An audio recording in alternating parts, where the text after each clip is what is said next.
तो जैसा कि हम लोग सिंथेसिस टॉपिक का जो पहला वीडियो था जिसमें हम लोगों ने जाना था कि आखिर में सिंथेसिस होता क्या है, उस वीडियो को देखने के बाद यह दूसरा वीडियो जो है सिंथेसिस टॉपिक पर है।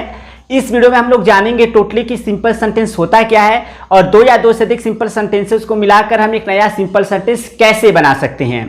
जैसा कि सिंपल सेंटेंस बनाते समय हमको फाइनाइट वर्ब और नॉन फाइनाइट वर्ब को समझना होगा, इसलिए मैंने आपको ऑलरेडी जो है वर्ब के अंतर्गत फाइनाइट वर्ब और नॉन फाइनाइट वर्ब इन दोनों टॉपिक को क्लियर कर दिया है। यदि आपने अभी तक उस वीडियो को वॉच नहीं किया तो आई बटन में जाकर आप देख सकते हैं। और साथ ही साथ जब हम लोग कंपाउंड या कॉम्प्लेक्स सेंटेंस बनाना सीखेंगे तो उसमें हमको क्लाज की आवश्यकता पड़ेगी, और मैंने क्लाज को इसी वजह से उस टॉपिक को भी पहले से ही टीच कर दिया है ताकि आप जो है कॉम्प्लेक्स या कंपाउंड सेंटेंस बनाते समय क्लाज को लेकर कंफ्यूज न रहें।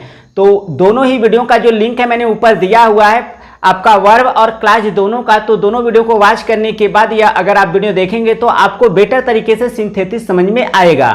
तो चलिए बगैर समय वेस्ट के वीडियो स्टार्ट करते हैं और जानते हैं कि यह सिंपल सेंटेंस होता क्या है और दो या दो से अधिक सिंपल सेंटेंसेस को मिलाकर हम कैसे एक नया सिंपल सेंटेंस बना सकते हैं। तो सबसे पहले जानते हैं कि सिंपल सेंटेंस होता क्या है।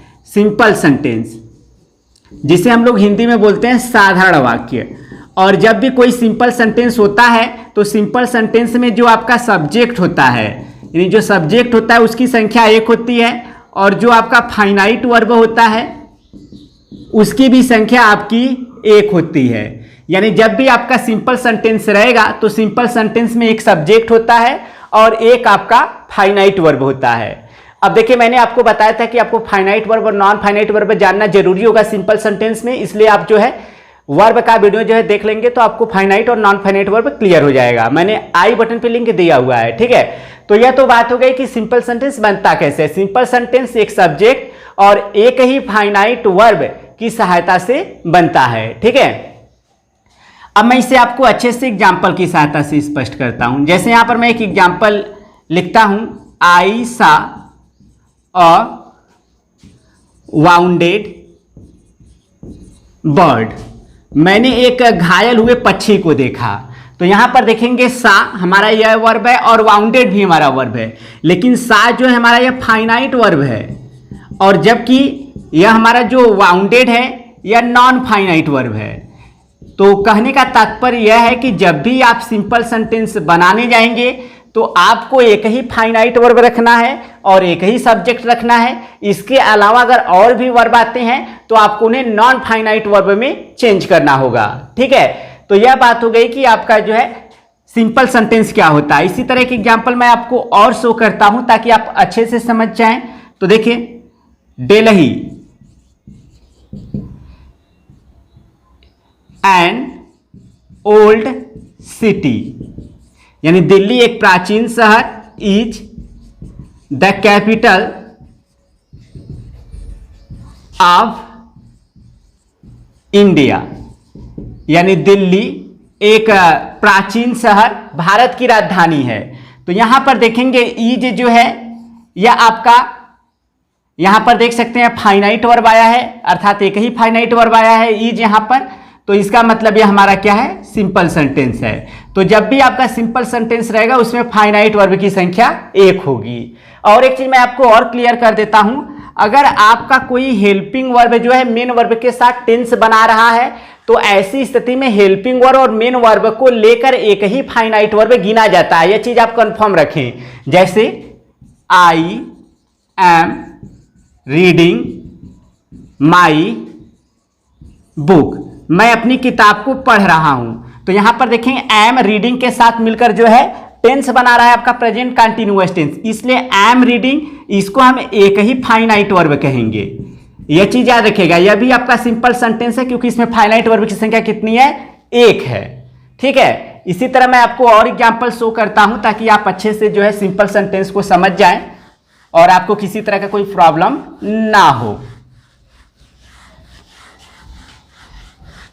अब जैसे मैं यहां पर एग्जांपल लिखता हूं,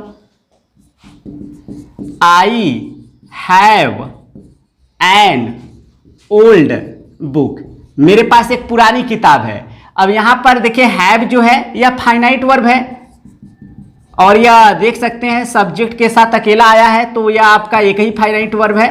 तो यह आपका जो है सिंपल सेंटेंस है। तो जब भी आप सिंपल सेंटेंस बनाएंगे बस एक ही चीज का ध्यान रखिएगा कि उसमें फाइनाइट वर्ब की संख्या एक हो और उसमें सब्जेक्ट भी आपका कितना आया हो, एक ही आया हो।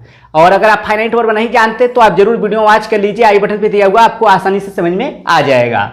अब बात करते हैं कि हम दो या दो से अधिक सिंपल सेंटेंसेस को मिलाकर एक नया सिंपल सेंटेंस कैसे बनाएं। तो सिंथेसिस टॉपिक में यही आपको क्वेश्चन दिया जाता है, आपको दो से अधिक सिंपल सेंटेंस दे दिया जाता है और उनको आपको कंबाइन करना होता है एक नए सिंपल सेंटेंस में या कंपाउंड में या कॉम्प्लेक्स सेंटेंस में। तो फिलहाल हम लोग अभी सिंपल सेंटेंस बनाना सीख रहे हैं कि दो या दो से अधिक सिंपल सेंटेंसेस को मिलाकर कैसे एक नया सिंपल सेंटेंस बनाया जाए। तो जब भी आप दो या दो से अधिक सिंपल सेंटेंसेस को मिलाकर एक नया सिंपल सेंटेंस बनाने जाएंगे तो आपको छोटी बड़ी 8 विधियों का प्रयोग करना है, अर्थात आप 8 मेथड से जो है सिंपल सेंटेंस बना सकते हैं। आपका पहला है बाई यूजिंग अ पार्टिसिपल, यानी आप पार्टिसिपल का प्रयोग करके जो है दो या दो से अधिक सिंपल सेंटेंसेस को मिलाकर एक नया सिंपल सेंटेंस बना सकते हैं।